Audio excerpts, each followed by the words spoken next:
Good evening बच्चे। 0 to 0 batch में आप लोगों का स्वागत और अभिनंदन करता हूँ। बच्चे आप लोग देखिएगा, इसमें मैंने आप लोगों को यहाँ तक पढ़ा दिया था और मैंने आप लोगों को बताया भी था, ठीक है ना, कि एक इम्परेटिव सेंटेंस क्या होता है। इम्परेटिव सेंटेंस आप लोग कैसे किसको कह सकते हो इम्परेटिव सेंटेंस। अब तक जो मैंने आप लोगों को पढ़ाया बच्चे अब तक जो मैंने आप लोगों को पढ़ाया वो था असर्टिव सेंटेंस, इंट्रोगेटिव सेंटेंस। अब बात आ जाते हैं हम लोग इम्परेटिव सेंटेंस पे। इम्परेटिव सेंटेंस मैंने बच्चे आप लोगों को बताने की कोशिश किया कि इम्परेटिव सेंटेंस जैसे अगर आपके अगर क्लास में कोई है, अगर आपसे कोई पेन वैन मांग रहा है तो वहाँ पे दैट्स कॉल्ड इम्परेटिव सेंटेंस, ठीक है ना। लेकिन बच्चे अगर कोई आपको ऑर्डर दे रहा है, आपको कोई एडवाइस्ड कर रहा है तो वो भी क्या है, कोई वो भी आपका इम्परेटिव सेंटेंस में आ जाएगा, ठीक है ना। ये बच्चे आपका इम्परेटिव सेंटेंस जो होता है वो पोलाइटली रिक्वेस्ट को भी दर्शाता है, ठीक है। चलिए आते हैं बच्चे। अब इम्परेटिव सेंटेंस को मैंने ये भी बताया आपको कि एक इम्परेटिव सेंटेंस जो है बच्चे वह आपका डोंट और नेवर फॉरबिड, मतलब अगर कोई चीज़ें आपको मना की जा रही हैं तो वो भी इम्परेटिव में आएगा, ठीक है ना। अब मैटर ये होता है बच्चे, आगे चल लेते हैं हम लोग। क्या है कि जो इम्परेटिव सेंटेंस आदेशात्मक वाक्य होता है, मैंने इससे संबंधित एग्जांपल्स नहीं बताया था। तो एग्जांपल्स बच्चे, जैसे मैं कहूँ कि एक इम्परेटिव सेंटेंस मैंने बोला ना कि मेन वर्ब से स्टार्ट होता है। एक इम्परेटिव सेंटेंस मैंने बोला कि आपका प्लीज़ या काइंडली से स्टार्ट हो सकता है। तो जैसे इसका एग्जाम्पल अगर मैं लूँ, ठीक है ना, एग्जाम्पल, तो एग्जाम्पल इसका क्या हो जाएगा बच्चे, बोथ लैंग्वेज में मैं लेकर के सबको चल रहा हूँ, ठीक है। तो यहाँ पे एग्जाम्पल्स अगर मैं बोलूँ तो जैसे गो अवे, ठीक है। अगर मैं दूसरा एग्जाम्पल्स लूँ, ठीक है, तो आपका क्या हो जाएगा, प्लीज़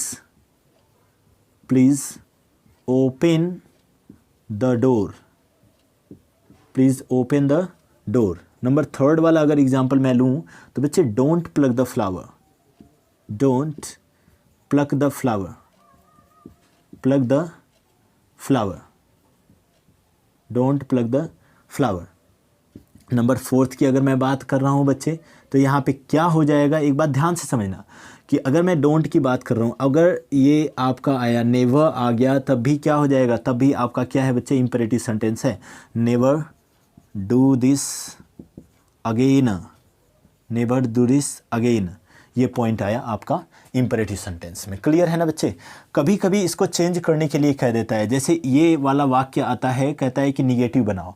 तो बच्चे जब भी ऐसा वाक्य दिखे, आपको मेन वर्ब से स्टार्टिंग दिखे, तो आप वहाँ पे सीधी सी मैटर है, क्या कर दिया करो, डायरेक्टली उसके आगे डोंट लगाओ, ठीक है। डोंट गो अवे, ठीक है ना। डायरेक्ट आपका यहाँ पे क्या लगा दो, डोंट लगा दो और इसके बाद गो अवे, जो बाकी सेंटेंस है उसको रख दो। क्लियर। इसको अगर आपसे कहे तो बच्चे प्लीज़ को हटा दो, ठीक है ना, या फिर प्लीज़ को प्लीज़ ही रहने दो। अगर निगेटिव बनाने के लिए कह रहा है तो प्लीज़ को प्लीज़ ही रहने दो। प्लीज़ क्या हो जाएगा बच्चे, डोंट ओपन द डोर, ठीक है ना। Please don't open the door. ये इस जो चैप्टर चल रहा है वह कुछ इस प्रकार से ही रहेगा। क्लियर है ना।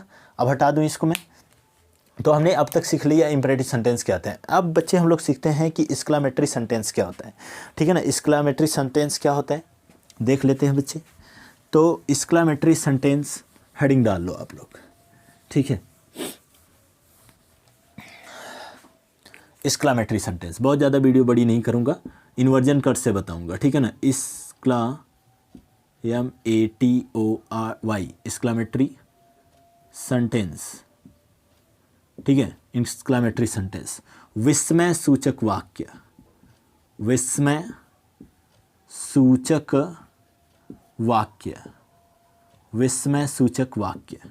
क्लियर है। विस्मय सूचक वाक्य, ठीक है। विस्मय सूचक वाक्य, ये विस्मय सूचक वाक्य क्या होता है, पहले हम लोग इसके बारे में सोच लेते हैं, थोड़ा बहुत देख लेते हैं क्या होता है। कि विस्मय सूचक वाक्य जो होता है बच्चे ना, देखो सीधी सी बात बता दो। विस्मय का मतलब क्या होता है, अचानक, इंस्टेंट। कोई अगर फीलिंग आपके मन में अचानक इंस्टेंट उत्पन्न हो रही है तो दैट इज कॉल्ड विस्मय। मतलब विस्मय का मतलब कि that is called exclamatory sentence. Clear है। मैटर क्या है बच्चे कि अगर आपके मन में कोई भी वैसी जैसे इंस्टेंट किसी को देख करके अरे यार गजब, ठीक है ना, अगर ऐसी फीलिंग्स आई तो तुरंत समझो एक्सक्लेमेटरी सेंटेंस है। कभी कभी आप लोग देखते हो ना किसी को तो कहते हो वाओ, कितना सुंदर है, ठीक है। तो ये क्या है बच्चे, यह आपके अंदर क्या है, एक्सक्लैम मतलब आश्चर्य हुआ तुरंत, आपका एक्सक्लेमेटरी सेंटेंस। क्लियर। अगर किसी भी चीज़ को देख करके आपके मन में तुरंत इंस्टेंट कोई फीलिंग उत्पन्न हो जा रही है ना, तो वह क्या हो जाएगा, वह एक्सक्लेमेटरी सेंटेंस हो जाएगा। क्लियर है। अगर कोई आपको आशीर्वाद श्राप अगर कोई आपको दे रहा है और कोई आपके लिए प्रार्थना कर रहा है, तो आपका ऑप्टेटिव सेंटेंस हो जाएगा, जो मैं अभी बता रहा हूँ, ठीक है। एक्सक्लेमेटरी सेंटेंस ये हो जाएगा, मतलब जिससे किसी ऐसे कह सकते हैं कि वे वाक्य जो हृदय के गंभीर भाव को व्यक्त करते हैं, ठीक है ना, या हृदय में अचानक भावनाओं को व्यक्त करते हैं, ठीक है ना। ऐसे लिख सकते हैं इसकी डेफिनेशन हिंदी में, वे वाक्य जो हृदय में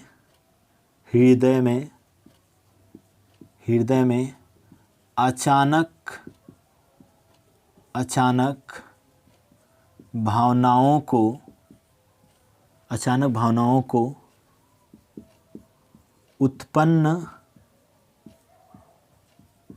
हैं,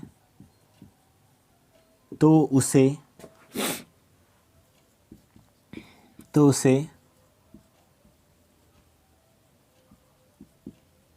एक्सक्लेमेटरी सेंटेंस कहते हैं।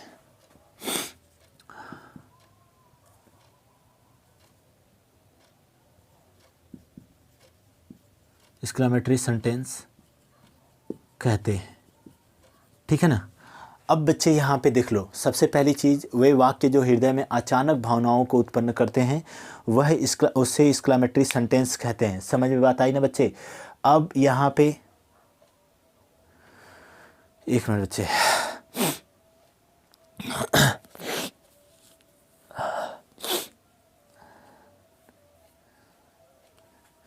क्या हो जाएगा बच्चे, हाँ, वे वाक्य जो हृदय में अचानक भावनाओं को उत्पन्न करते हैं, तो उसे हम एक्सक्लेमेटरी सेंटेंस कहते हैं।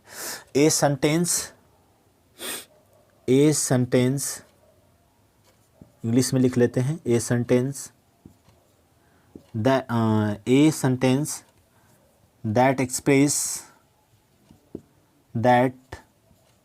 express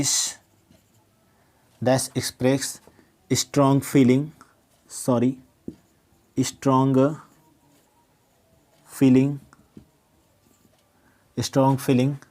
is called an interrogative sentence and exclamatory sentence।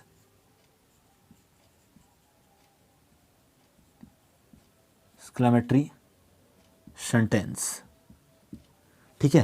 Exclamatory sentence बच्चे होता क्या है, एज फॉर में देख लेते हैं। इसमें क्या क्या आएगा, जैसे अगर आपको मैं कह दूं कि बच्चे अलास अगर किसी भी वाक्य से पहले लगा हुआ है, तो यह क्या हो जाएगा, ये दुख की भावना को प्रतीत करता है। किसकी भावना को, दुख की भावना को। क्लियर, ठीक है। अलास के बाद बच्चे आ जाता है हुर्राह, ठीक है ना। हुर्रा अगर किसी भी वाक्य के पहले लगा हुआ है, तो ये बच्चे खुशी की भावना को व्यक्त करता है, खुशी की भावना को, ठीक है ना।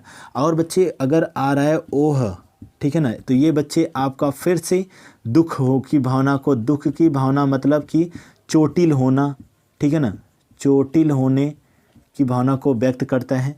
ओह, आह, ठीक है। और आपका और भी हो जाएगा ब्रेवो मतलब आप लोग जानते ही हो, ठीक है ना, शाबाश होता है। ब्रेवो के बाद बच्चे और भी आ जाएगा, फाई आ जाएगा, ठीक है ना। फाई का मतलब यही होता है कि वह आपको कंटेम्प्ट व्यक्त कर रहा है, ठीक है ना। etc वर्ड्स लिख लेते हैं, ठीक है। यहाँ पे बच्चे देख लो, जैसे मैं लिखूँ अगर एग्ज़ाम्पल्स दूँ, तो ये एग्ज़ाम्पल्स क्या हो जाएंगे इनके थ्रू। एक एग्ज़ाम्पल ऐसे हो जाएगा, क्या, alas he is dead now, alas he is dead now, ठीक है ना। दुख है कि वह मर गया है, ठीक है ना। यानी क्या हो जाएगा, यहाँ पे आपका दुख की भावना व्यतीत की जा रही है, ठीक है। ये पहला वाला वाक्य। दूसरा, ठीक है, हुर्राह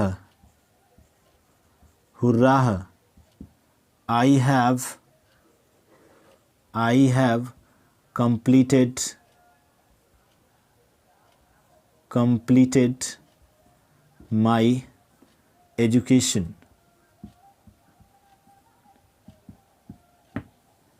हो रहा, I have completed my education. हो गया क्लियर, ठीक है ना। अब बच्चे आगे चल लेते हैं, 2 वाक्य बहुत हैं, आप लोग स्क्रीनशॉट करते रहो, फिर हम लोग आगे चलते हैं, ठीक है। आज हम लोग बच्चे आएंगे अब, ठीक है। अब थोड़ा से स्क्रीन को ना वो ब्राइटनेस आप बढ़ा लोगे ना तो क्लियर दिखेगा। क्लियर है। अब बच्चे आते हैं हम लोग ऑप्टेटिव सेंटेंस पे। आज ही सेंटेंस पूरा का पूरा क्लियर करूँगा, कल से इन्वर्जन बताऊँगा, ठीक है। ऑप्टेटिव सेंटेंस क्या होता है, ठीक है। देखो हटा दो इसको, चलो थोड़ा सा आराम से देखते रहो, कोई बात है नहीं, ठीक है। बिल्कुल ईजिली तरीके से हम लोग देखेंगे।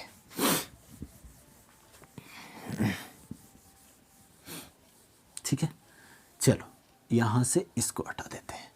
ये क्या हो जाएगा, optative sentence. Optative sentence, optative sentence क्या होता है बच्चे, इच्छार्धक वाक्य होते हैं, ठीक है ना। क्या होता है, इच्छार्धक ही बोलते हैं, इच्छार्धक वाक्य। बच्चे हिंदी में थोड़ी बहुत गड़बड़ी होती है ना, तो आप लोग मैनेज कर लिया करो, इसमें कोई वो नहीं है, ठीक है। ये इच्छार्धक वाक्य होते हैं, समझ में बात आई। इच्छार्धक वाक्य क्या होता है बच्चे, इच्छा सूचक भी कहते हैं इसको, ठीक है।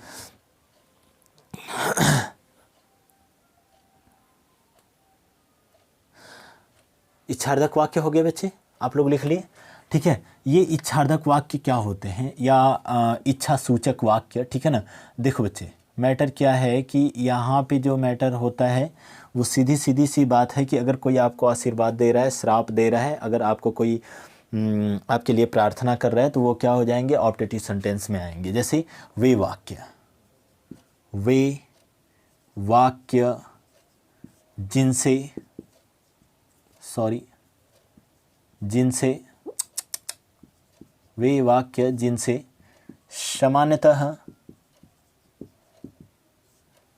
जिनसे सामान्यतः, ठीक है, जिनसे सामान्यतः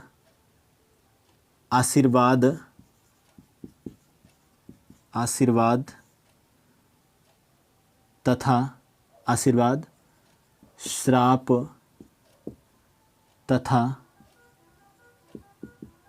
प्रार्थना का भाव व्यक्त होना पाया जाता है तो उसे ऑप्टेटिव सेंटेंस कहते हैं।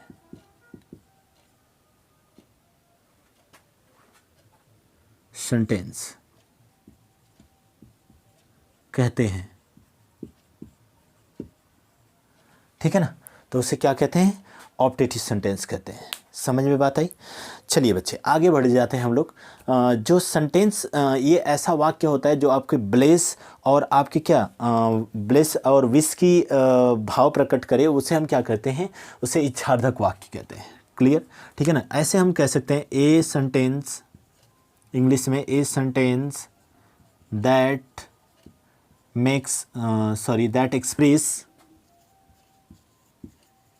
express bless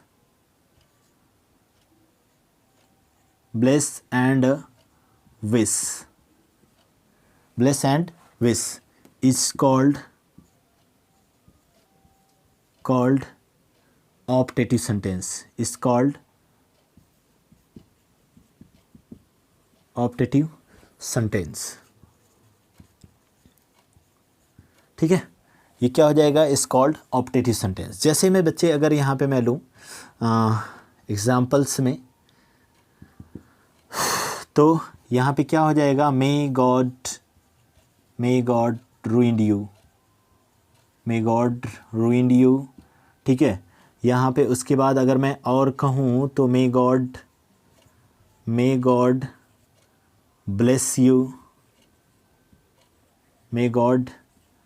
bless you, ठीक है ना। उसके बाद बहुत सारे वर्ड्स आ जाते हैं, ठीक है ना, बहुत सारे इसमें आपके सेंटेंस आ जाते हैं। बच्चे ये तो रहा आपका पूरा का पूरा सेंटेंस, ठीक है ना। अब बच्चे कल से मैं जो पढ़ाऊँगा, कल से जो टॉपिक होगी वो बच्चे आपका इन्वर्जन होगा, ठीक है ना।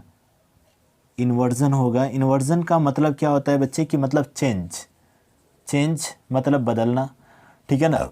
एक वाक्य से दूसरे वाक्य में कैसे बदलेंगे, तो ये आपका इन्वर्जन हो जाएगा। कल से हम लोग चलेंगे इस नई टॉपिक में बच्चे, इन्वर्जन। क्लियर है, ठीक है। सो गुड नाइट बच्चे, और आप लोग अपना ध्यान रखिए। जो अगली वीडियो आएगी उसको आप लोग देखते रहिए, ठीक है ना। और वीडियो को थोड़ा शेयर और कर दिया कीजिए, ठीक है, वो कहने की ज़रूरत ना पड़े। आप लोगों के लिए इतना मेहनत की जा रही है तो आप लोग थोड़ा सा शेयर वगैरह तो कर ही सकते हो, ठीक है। गुड नाइट बच्चे।